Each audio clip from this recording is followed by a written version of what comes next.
Hi, I'm Joel Stein, and I'm the Bunn Repair Tech from Gold Roast Coffee. I am here to give you some basic and easy maintenance instructions for Bunn machines.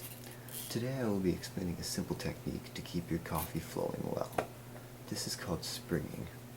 Springing is important because it will clear away any lime deposits in the piping and keep your machine running well.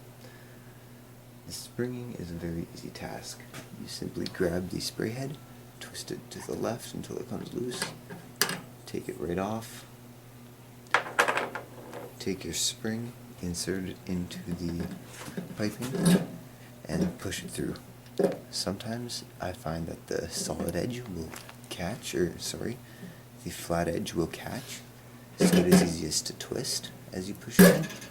It will help keep the spring in motion and keep it from grabbing farther into the machine. And there you go. That is the basic simple stuff of springing. So pull it out, put your spray head against, twist it to the right, twist it to the left with 2 fingers, and tighten it only a little bit. That is the basic springing technique. Thank you very much for watching.